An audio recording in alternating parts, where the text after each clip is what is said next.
I would risk my life just because I want to be with you.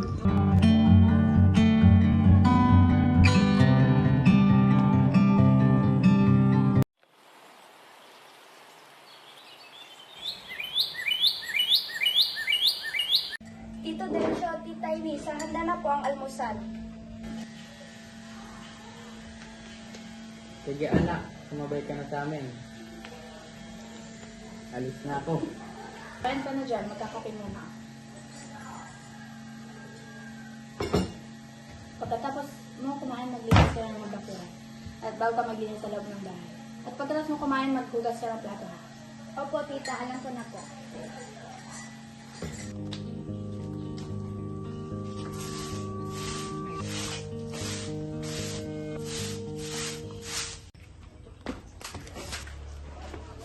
Uy, tignan mo naman nga, ang tagapaglinis ng bahay na naman. Hindi ka ba napapagod, Ili? Mas mabuti pag umalis ka lang dito para hindi ka na nahirapan pa. Hindi po ako tagapaglinis ng bahay, Kuya Mike. Gusto niyo po, tulungan ko po kayo. Hindi ka naman talaga parte ng pamilya namin. Sinabi na sa'yo ni Mama na ampun ka lang. Hindi naman po ako sinabihan ni tita tungkol dyan. Bobo ka ba? Bakit ka nandito sa bahay namin? Wala kang karapatan dito.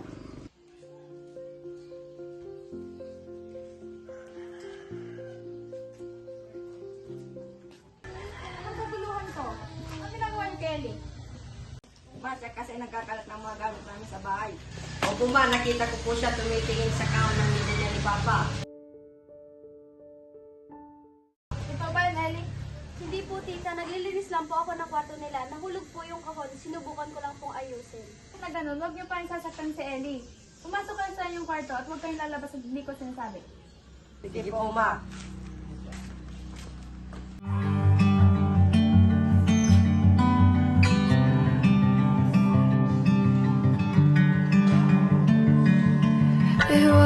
Iwanan mo munang saglit lahat ng iyong tampo at galit sa mundo, sa gulo at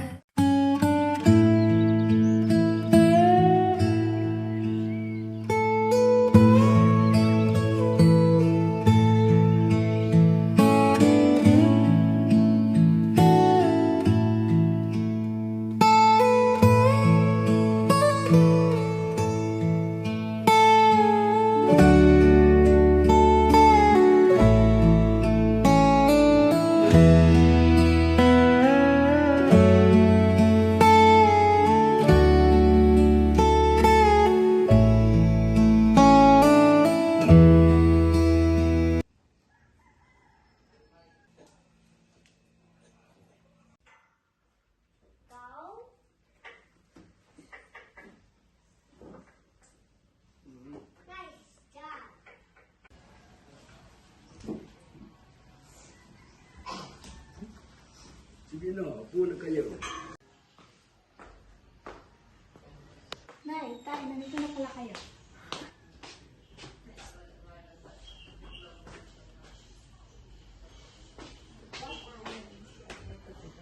Anak, kumusta ka na? Namiss ka namin ng lolo mo.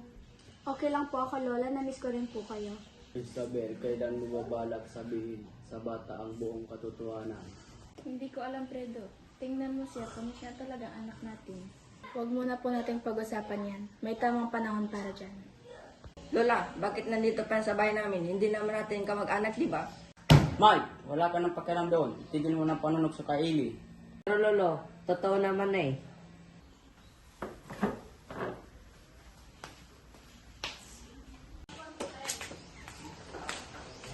Ayaw ko na!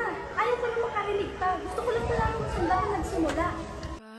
papahiram ko sa iyo ang aking dalawang mata para malaman mo kung paano kita nakikita, maging ang puso ko kapalitan.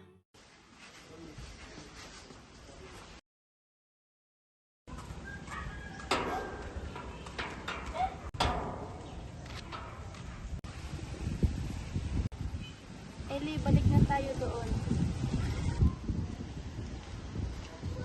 Apo, uwi kami sa bahay.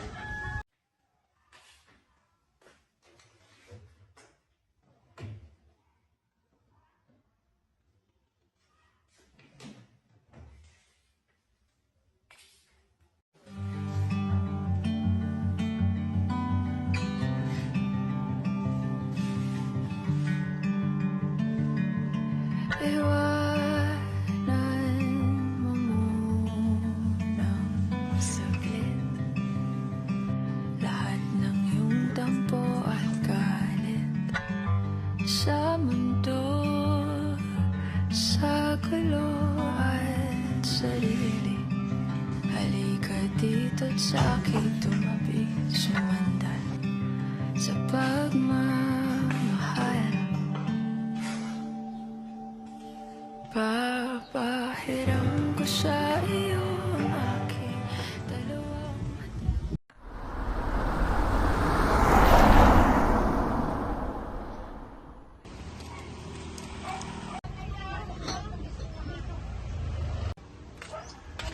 Ate, saan po ba dito makikita ang bahay ni Lola Isabel? Yung asawa ko nila Isabel.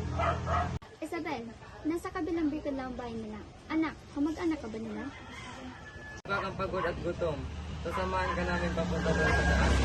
Salamat po Ate Susie at Kuya Eddie. Hindi ko talaga po alam kung paano ako makakarating doon.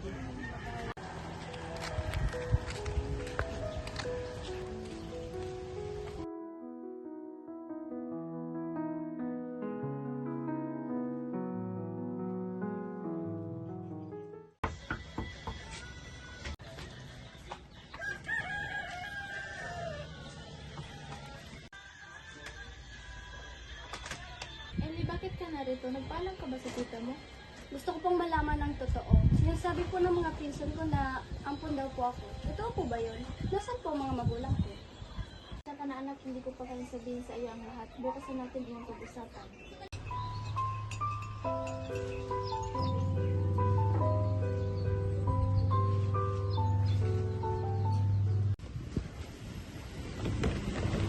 La, ano po ito?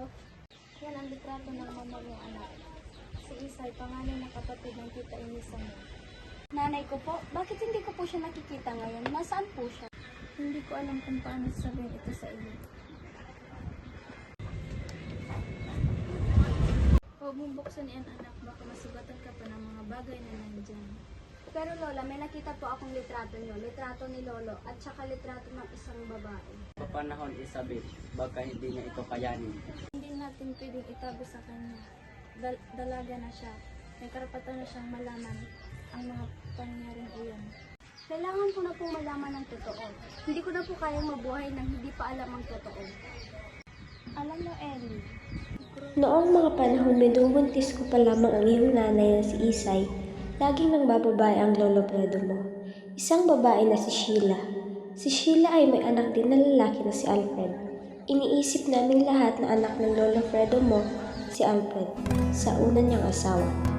Makalipas ang napakaraming taon, minsan dumalaw sa bahay namin noon si Alfred.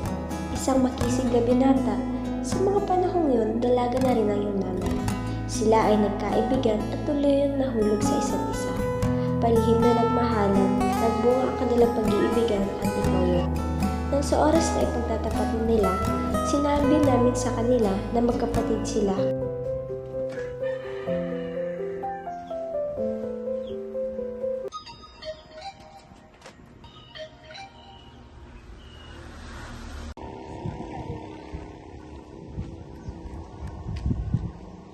Ellie, umuwi ka na.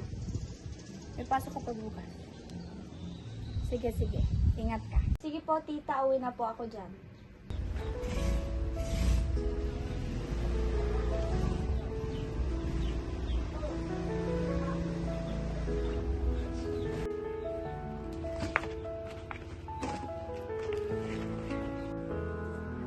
Lo, uwi na po ako.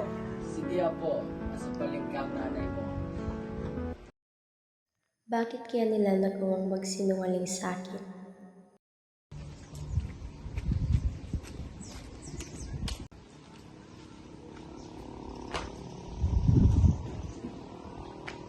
Ellie? Oh, nandito yung bag ni Ellie ah. For 15 years, I'd never realized how shrouded in mystery this was. The better memories, just like the fate of my mother and father, they suffered for sins they did not commit, living their lives, them a burden in the disgrace. The forbidden love they thought they had was never true, yet the love they held for each other is etched into my heart and soul. My mind may forget you, but the love you had for me never will.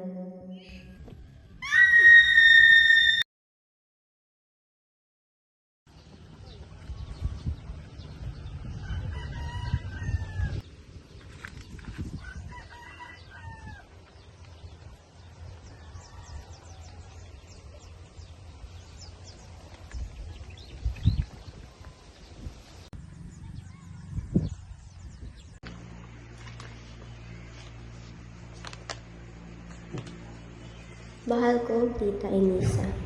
Hindi ko may parating sa iyo kung gaano ako nalungkot at nasaktan. Alam ko na lahat ng ginawa niyo ay para sa akin. Pero hindi ko mapigilan ang damdaming nalulungkot ako dahil hindi ko malang nasilayan ang ngiti ng aking mama. Pupunta ako sa bangin kung saan siya nawala. Doon ko ibibigay itong liham at ang damit na aking tinahid. Sana makita niyo ito. Ellie.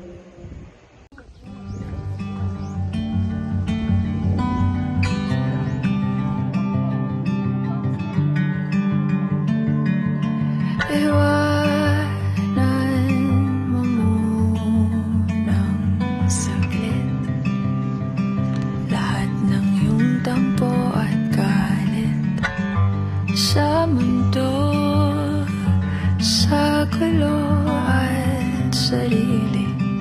Halika dito't sa akin tumabi, sumandal sa pagmamahal. Papahiram ko sa iyo ang aking dalawang mata para malaman mo kung paano kita nakikita. Maging ang puso ko kapalit ang nasa sa'yo para maramdaman at mabuhay.